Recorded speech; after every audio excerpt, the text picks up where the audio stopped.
Bueno, vamos al capítulo 2. Recuerden que ya habíamos leído el discurso del primer sermón de San Pedro después de la venida del Espíritu Santo y el efecto de aquel discurso de San Pedro. Se convierten y aquel día se nos dice que se bautizan unas 3.000 personas. Bien, pues ahora nos relata el libro de los Hechos cómo vivía aquella primitiva comunidad. Pensemos, eran aquellos 3.000 que se han bautizado, más los 120 que había antes. O sea, era una pequeña comunidad cristiana, pero ya era la Iglesia católica, porque es una iglesia que está llamada a extenderse por todo el mundo y es el medio a través del cual se salva todo el que se salva, porque Cristo es el único Salvador. Bien, pues leamos solo el versículo 42. Estamos en el capítulo 2, versículo 42. Acudían asiduamente a la enseñanza de los apóstoles, a la comunión, a la fracción del pan y a las oraciones. Fijémonos en 3 líneas pequeñitas de la Biblia. Se nos relata la vida de aquellos primeros cristianos.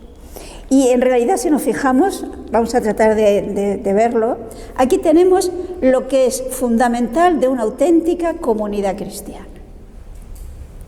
¿Qué hacían? ¿Cómo vivían aquellos cristianos? Fijémonos, se nos dice, sobre todo en concreto, eran asiduos ¿en qué? En la enseñanza de los apóstoles. Es decir, tenían conciencia de que para amar a Jesús había que conocerlo. San Jerónimo dice que ignorar las Escrituras es ignorar a Jesucristo. Por lo tanto, ellos eran conscientes que tenían que conocerlo más y tenían que conocer mejor todo lo que tiene consigo la enseñanza de la vida de Jesús y de sus enseñanzas y de sus milagros, etc. Por lo tanto, iban continuamente, eran de una manera asidua a la enseñanza de los apóstoles. Diríamos, los apóstoles enseñaban lo que Dios había dicho, es decir, la palabra de Dios. ¿En qué más eran asiduos? En la comunión. Fijémonos que comunión significa, en griego sería la koinonía, es decir, es la común unión. Es decir, eran conscientes de que con el bautismo han entrado a formar parte de una gran comunión que llamamos cuerpo místico.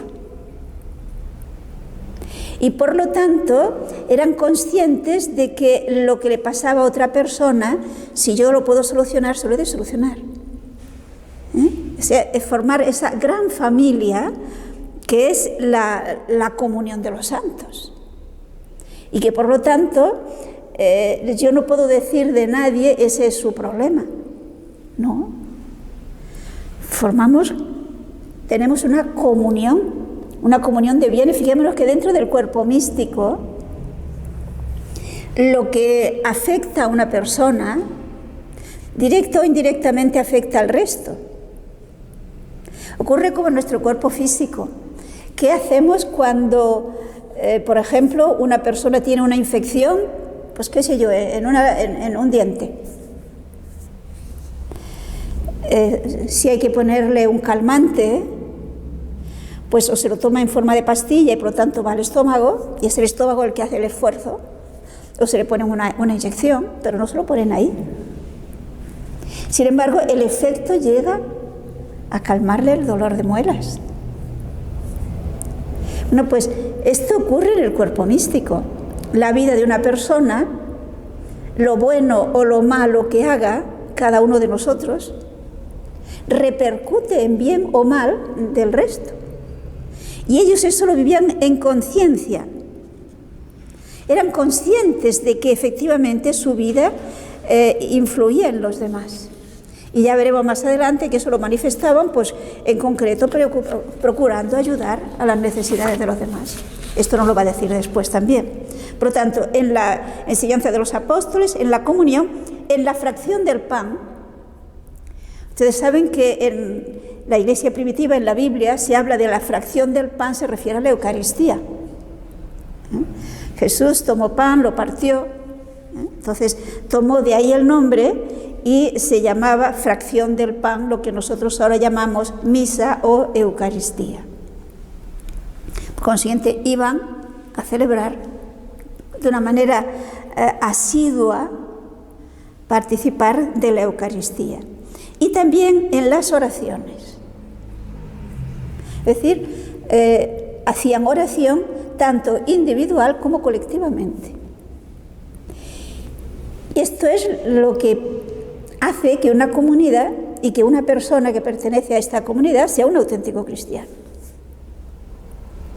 Si no tenemos un conocimiento profundo de nuestra fe, si no nos sentimos urgidos a conocer cada vez mejor a Jesús y su mensaje, si no nos sentimos, por lo tanto, miembros de esa comunidad de creyentes y, por lo tanto, responsables unos de otros, y para hacer esto necesitamos alimentarnos de Cristo. La Eucaristía es el alimento espiritual de los bautizados. Y si para vivir más intensamente esto no hacemos oración, pues nuestra religión se puede convertir en una filosofía, en unas costumbres, pero nunca será un encuentro con Cristo. Nunca será una vida consecuencia de un encuentro con Cristo, de cuyo proyecto, por decirlo así, yo participo, de cuyo amor yo participo. Me siento amada por Él, me siento cercana a Él y siento que Él está cercano a mí y que me ama. Y que no solo me ama a mí, sino que ama a todos los demás y por lo tanto yo amo a todos los demás. Pues si queremos renovar la Iglesia, hemos de volver a esto. Todo lo que queramos para mejorar, para renovar una comunidad cristiana, que no sea volver a esa actitud de estos primeros cristianos, que no sea volver a conocer mejor a Jesús, por lo tanto a estudiar la palabra de Dios y a estudiarla para creer en ella, que no sea vivir más la Eucaristía, hacer más oración y vivir también la acción social de que los demás son mis hermanos y que lo que hago a los demás se lo hago a Jesucristo. Si no vivo así, yo no soy cristiana. Aunque tenga X actitudes cristianas. Pero puedo ser un fariseo. También los fariseos tenían actitudes de creyentes judíos, pero les faltaba lo fundamental, que era el amor a Dios y el amor a los hermanos. Y continúan hablándonos de esta primitiva comunidad, el versículo 43. El temor se apoderaba de todos, pues los apóstoles realizaban muchos prodigios y señales. O sea, tenemos la actitud, nos relata en este capítulo, versículo 43, la actitud de los que no eran creyentes, de los que no eran cristianos. Estos, viendo la vida de estos primeros cristianos y viendo la sencillez, como veremos más adelante, con que vivían y la alegría y la comunicación de bienes que había entre ellos, pues estaban sorprendidos, admirados y les llevaba a alabar a Dios, porque además veían los prodigios y señales que hacían los apóstoles. Los apóstoles hacían, como veremos cuando vayamos comentando, pues hacían muchos milagros. Y el hecho de hacer un milagro es una manera de palpar la cercanía de Dios. Es Dios el que actúa. Como dirá más adelante San Pedro, como veremos, cuando hace un milagro, ¿por qué nos miráis a nosotros? No somos nosotros, es Dios, es Jesús, que está resucitado. Entonces, esta vida cristiana y esa actitud de los apóstoles hacía que a los demás los miraran con simpatía, alabando a Dios. Podríamos decir, daban una buena imagen de la Iglesia. Llevaban el olor, que diría San Pablo, el buen olor de Cristo. Así es normal que haya conversiones. No sé si lo ven. Si la vida de una comunidad cristiana es, digámoslo así, fría, de gente distante, de personas que no saben, que no viven con ilusión y con alegría su fe y que tienen una actitud egoísta, pues ¿qué imagen de la Iglesia damos? Esa no es la Iglesia, esta es la Iglesia. Entonces, hemos de volver, hemos de tratar de vivir a fondo este auténtico espíritu cristiano.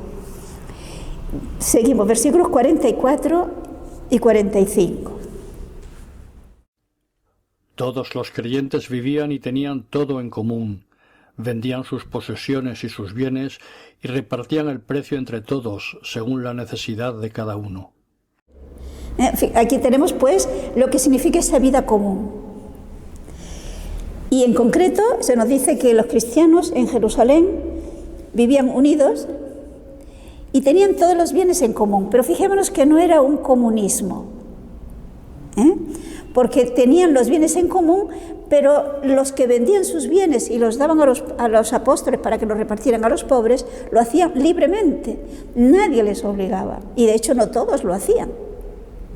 Por ejemplo, tenemos el caso concreto que se nos va a relatar en el mismo libro de los Hechos. Pueden buscar en el capítulo 5 los versículos 3 y 4. Después analizaremos todo el capítulo, pero solo nos vamos a fijar en los versículos 3 y 4. Pedro dijo: Ananías, ¿cómo es que Satanás llenó tu corazón para mentir al Espíritu Santo y quedarte con parte del precio del campo? ¿Es que mientras lo tenías no era tuyo y una vez vendido no podías disponer del precio? ¿Por qué determinaste en tu corazón hacer esto? No has mentido a los hombres, sino a Dios.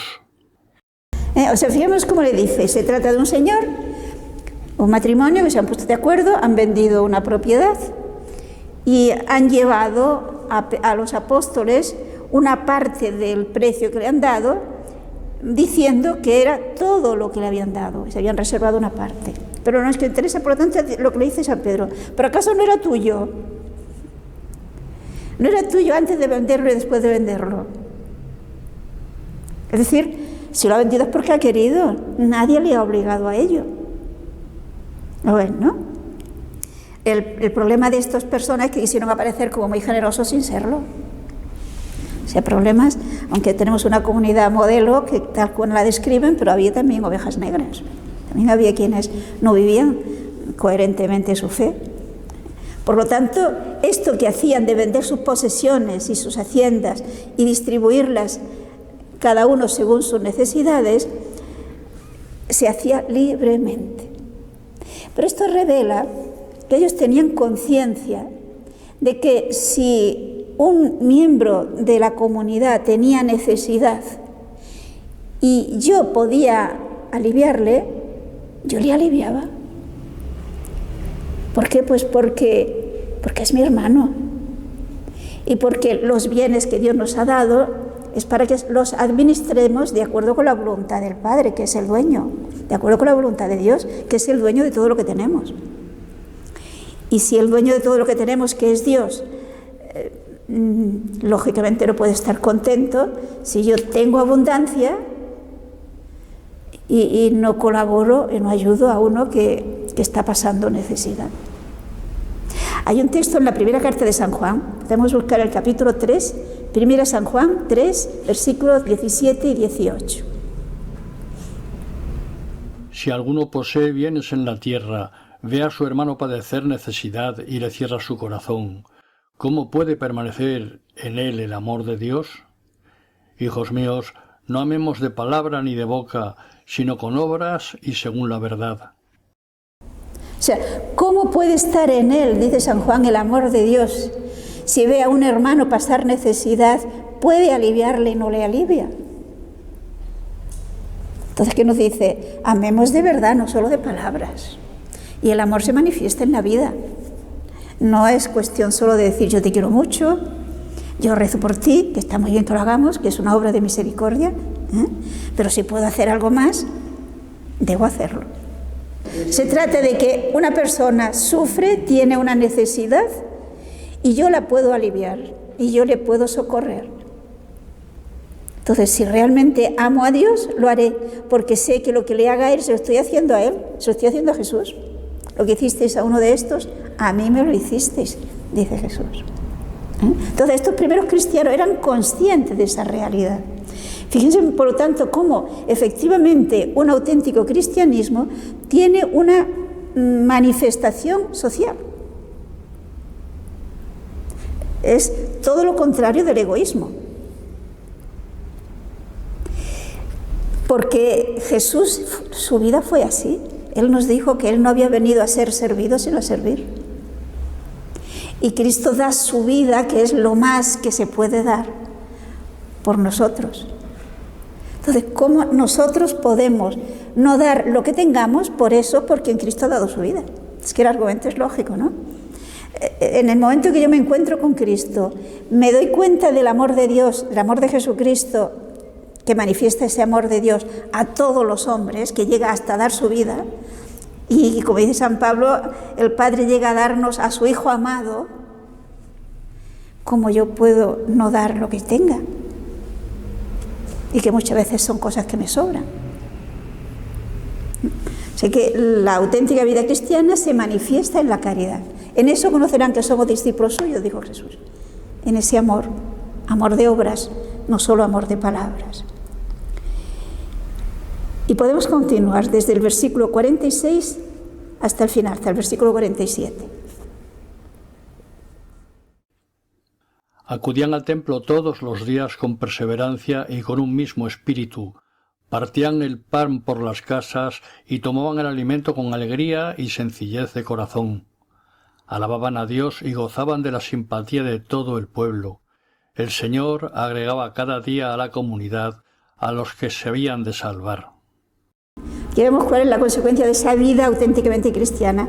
Día a día había nuevas conversiones. Había nuevos que se bautizaban y que se incorporaban a esta comunidad cristiana, a esta primitiva iglesia.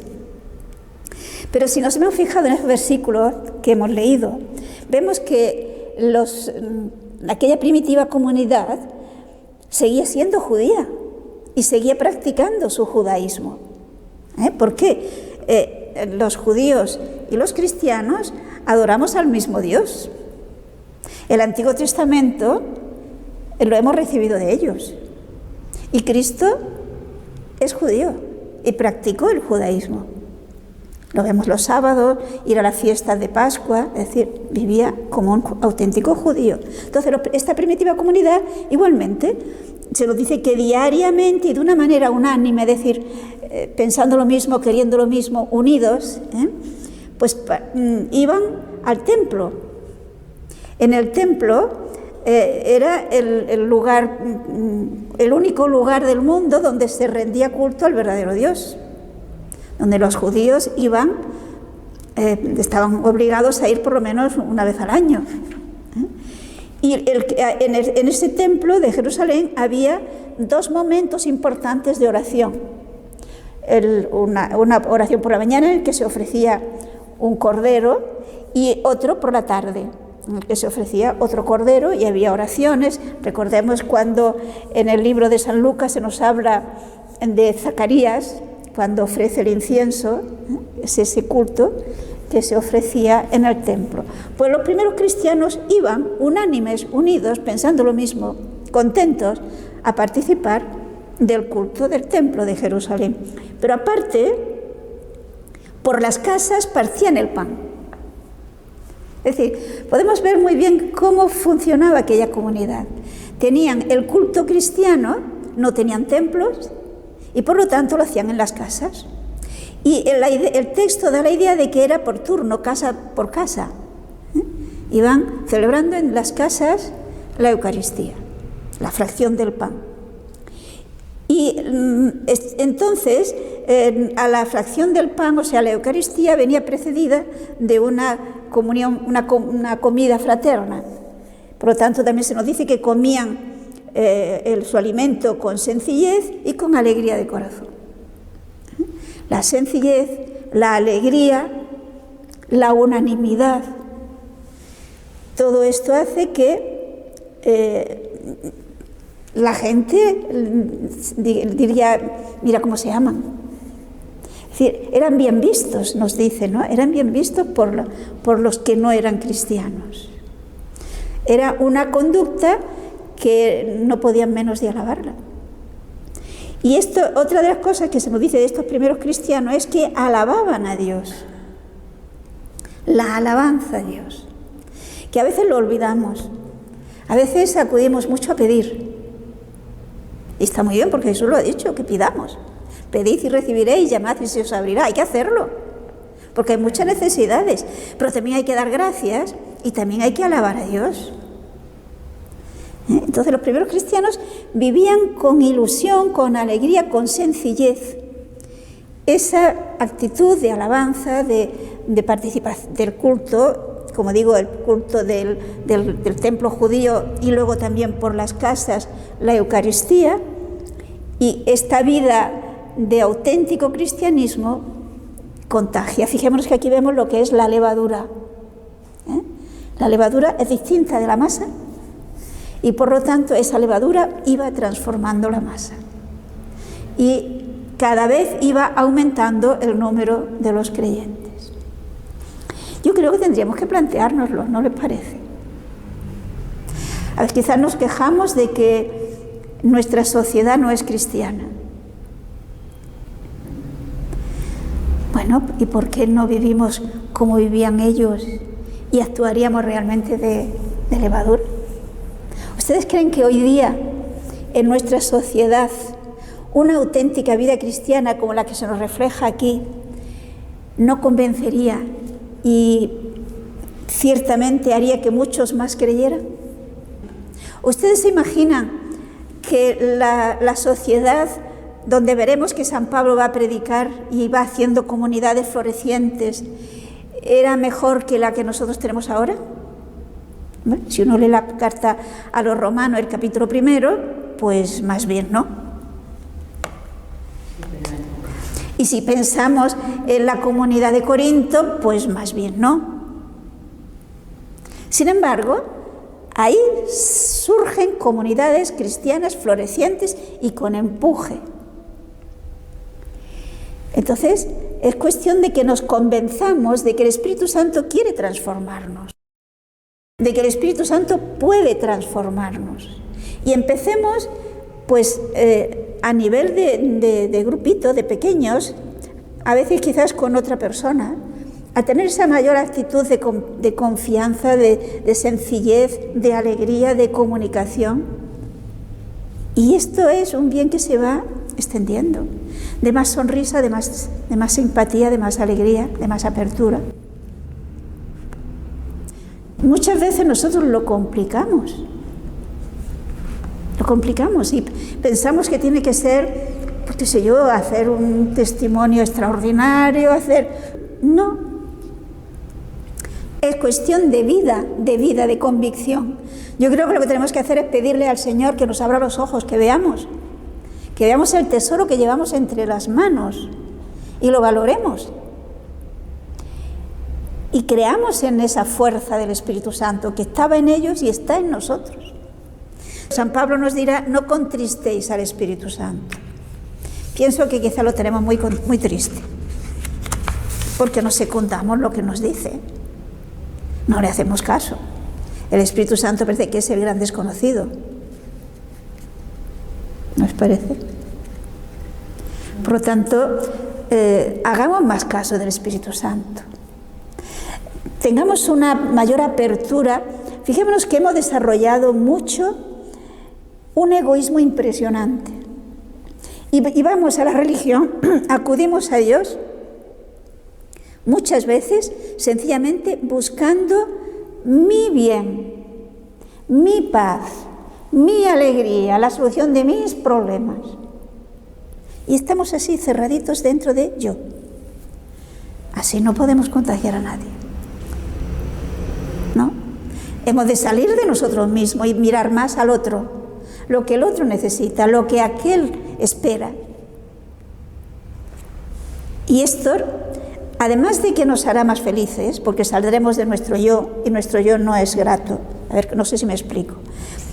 Si yo estoy mirándome a mí, nunca estaré contenta, porque nunca me gustará como soy, porque todos tenemos fallos. En cambio, si salimos de nosotros mismos y miramos al otro, buscamos de ayudar al otro, me olvidaré de mí y yo mismo me iré transformando, sin darme cuenta, porque el Espíritu Santo, la gracia me irá transformando. O sea, que no es cuestión que pensemos, bueno, esto era entonces, que era distinto, ahora no se puede. No es verdad. Repito, no es verdad, porque el proyecto de Dios es el mismo, el Espíritu Santo tiene la misma fuerza, Cristo está entre nosotros, la palabra de Dios tiene la misma fuerza, y los sacramentos tienen la misma fuerza, luego quien falla soy yo y nadie más. No le puede echar la culpa a nadie. Pensadlo y veréis que sí, que se puede cambiar. De un día para otro no. ¿Usted había visto alguna vez una planta que de un día para otro se haga grande? No, va poquito a poco. Pero hay que crecer, tiene que ir creciendo.